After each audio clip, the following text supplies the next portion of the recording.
ఇది మామూలు నక్షత్రం కాదు. మన గ్రంథాలు దీనినే ఉద్దేశించి ఉన్నాయి. యూదుల రాజు ఉద్భవించారు. వారు పగలు రాత్రి ప్రయాణిస్తూనే ఉన్నారు. కొన్నిసార్లు ఆ నక్షత్రం వారికి కనుమరుగయ్యేది.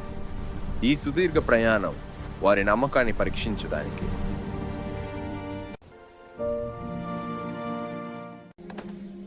దేవుని చిత్త ప్రకారం మేరీ యోసేపులకు భార్యగా నిశ్చయింపబడినది.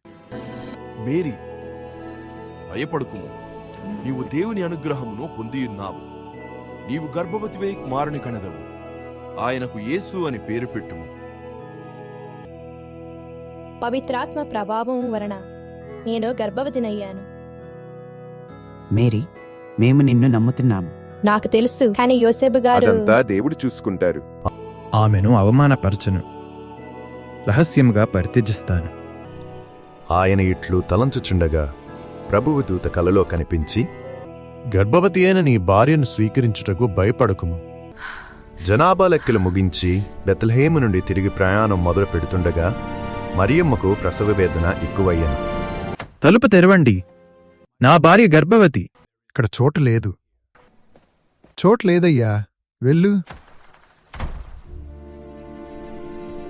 మీకు పర్వాలేదంటే అక్కడ నా పశువుల పాక ఉంది.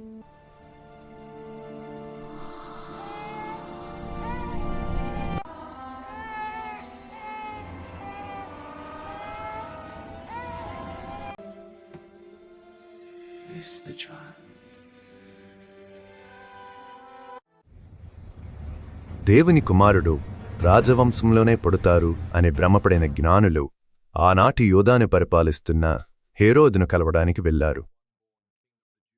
యూదుల రాజు ఎక్కడా?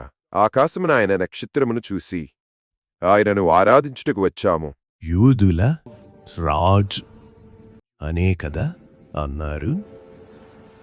వెళ్ళండి, అతనిని కనిపెట్టి నాకు చెప్పండి, నేను వచ్చి అతనిని ఆరాధిస్తాను. ఆ జ్ఞానులను రహస్యముగా పిలిపించి నక్షత్రము కనిపించిన సమయమును వారి నుండి జాగ్రత్తగా తెలుసుకున్నాడు.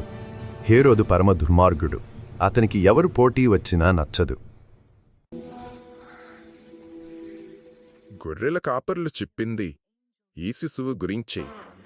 ఈ బిడ్డపై దేవుడు ఎన్నో అద్భుత కార్యములు చేశారు.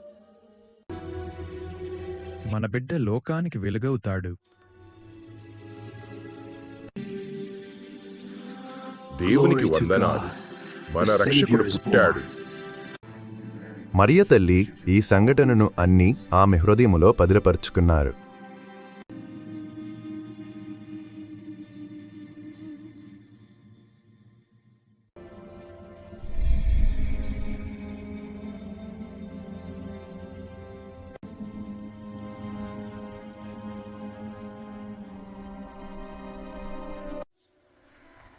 ఈ సంఘటనలు మనం అందరికీ చెప్పాలి. నేడు దావీదు నగరమున మనకు రక్షకుడు పుట్టాడు. ఆ వార్త కొందరికి ఆనందముగా, మరికొందరికి ఆశ్చర్యముగా అనిపించింది. దూత చెప్పినట్లే మేము శిశువును చూశాము, ఆయనే మన రక్షకుడు. 8 దినములు గడిచిన పిమ్మట శిశువును సున్నతి చేసి ఆ బాలుడు గర్భమునందు పడక పూర్వము దేవదూత సూచించినట్లు యేసు అను పేరు పెట్టిరి. ఏ పేరు పెట్టాలనుకుంటున్నారు? అతని పేరు యేసు. దూత ఆదేశించినట్లే. ప్రతి తొలిచూలు మగబిడ్డ దేవునికి అర్పింపబడవలయును అని ప్రభువు ధర్మశాస్త్రములో వ్రాయబడియున్నట్లు మరియమ్మ యోసేపులు 40వ దినమున బాలుని యెరూషలేమునకు తీసుకుని పోయిరి. యెరూషలేములో సిమియోను అను నీతిమంతుడు దైవభక్తుడు ఉండెను. పవిత్రాత్మ ప్రభావముచే అతడు అప్పుడు దేవాలయమునకు వచ్చెను. నీ దాసునీక నిష్కరింపనిమ్ము. నీ ప్రజలకు మహిమ చేకూర్చు వెలుగు వచ్చెను. ఓ ఖడ్గము నీ హృదయమును దూసుకొని పోనున్నది. ఆమెకు అర్థము కాలేదు, కాని ఆ మాటలను ఆమె హృదయమున భద్రపరుచుకున్నారు. అచట అన్నమ్మ అన్నటి ప్రవక్తి ఉండెను. 84 సంవత్సరములుగా విధవరాలుగా దేవాలయముననే ఉండిపోయెను.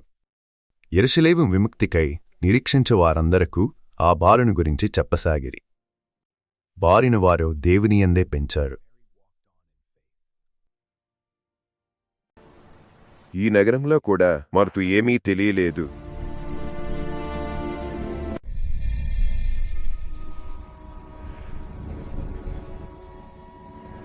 చివరిసారిగా వారికి ఆ నక్షత్రం కనిపించింది.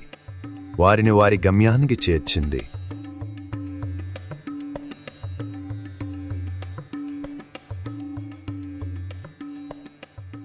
ఇక్కడే ఆగింది.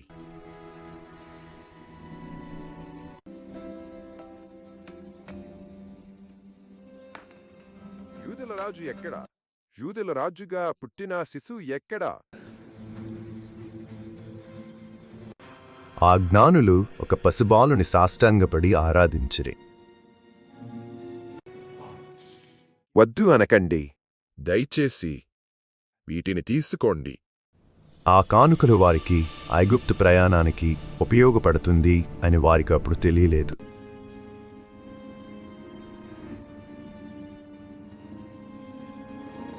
వారికి ఆ నక్షత్రం కనబడలేదు. వారు వచ్చిన మార్గంలోనే తిరిగి వెళ్ళాలి అనుకున్నారు.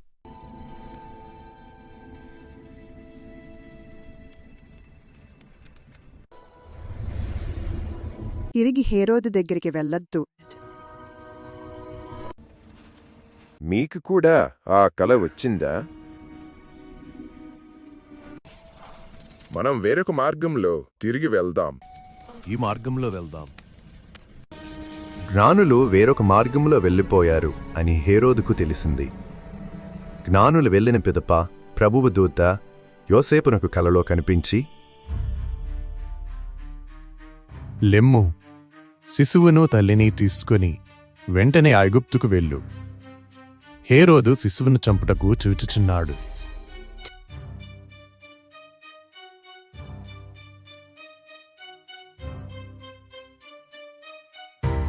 యోసేపు ఆలస్యం చెయ్యకుండా విషయాన్ని మరియమ్మకు చెప్పి ఐగుప్తుకు ప్రయాణించారు.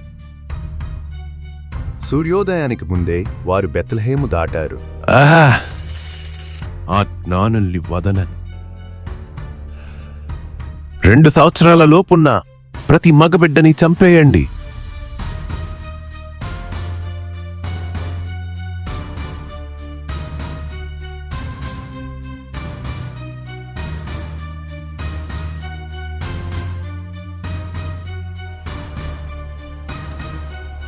లామాయందు ఒక ఆర్తనాదము వినబడెను. అది ఒక మహారోదనము.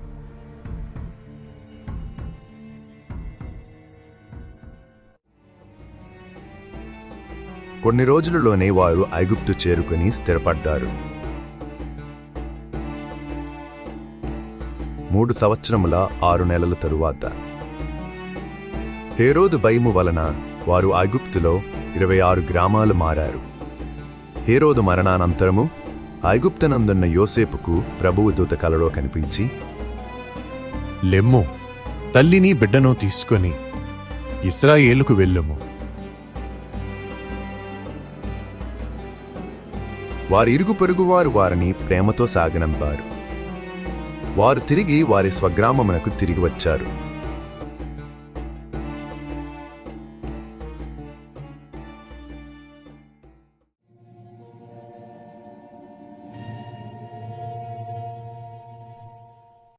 బాలుడు పెరిగి దృఢకాయుడై పరిపూర్ణ జ్ఞానము కలవాడాయెను. దేవుని అనుగ్రహము ఆయనపై ఉండెను. మరియ యోసేపులు ప్రతి సంవత్సరము పాస్కా పండుగకు యెరూషలేమునకు వెళ్ళెడువారు. శుద్ధి కొరకు స్త్రీలు మగవారు వేరువేరు మార్గములలో వెళ్ళాలి. ఆచార విధులు ముగించుకొని వారు తిరిగి ప్రయాణం మొదలుపెట్టారు. కాని బాలయేసు యెరూషలేములోనే ఉండిపోయెను. బాలయేసు మేరీ దగ్గర ఉన్నారని యోసేపు, మీరు నా భార్యను చూశారా?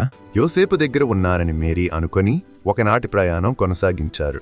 మీరు నా భర్తను బిడ్డను చూశారా? మీకోసమే వెతుకుతున్నాను. నేను కూడా. యేసు ఎక్కడా? మీతోనే ఉన్నాడు అనుకున్నాను.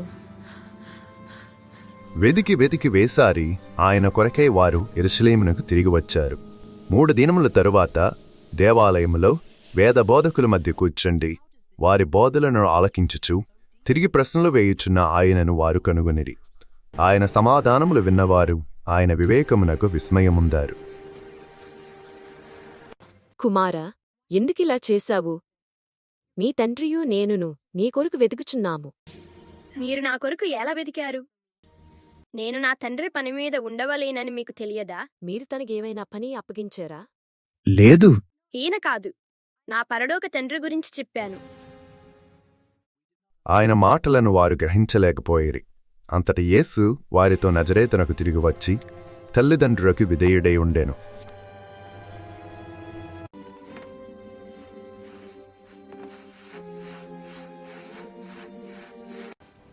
రోజులు గడిచే కొద్దీ యోసేపు గారికి ఆరోగ్యం క్షీణిస్తూ వచ్చింది. కొన్ని రోజుల తరువాత ఆయన మరణించారు. ఆయనకు సంబంధించిన జ్ఞాపకాలతో వారు జీవించారు. యేసు జ్ఞానమందును ప్రాయమందును వర్ధిల్లుచు దేవుని అనుగ్రహమును ప్రజల ఆదరాభిమానములను పొందారు.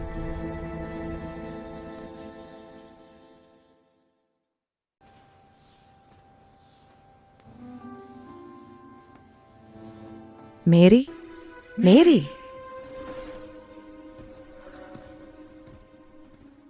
మేరీ, సలోమీ, నా కూతురి పెళ్ళి. మీరు తప్పకుండా రావాలి. యేసును తప్పనిసరిగా తీసుకురా.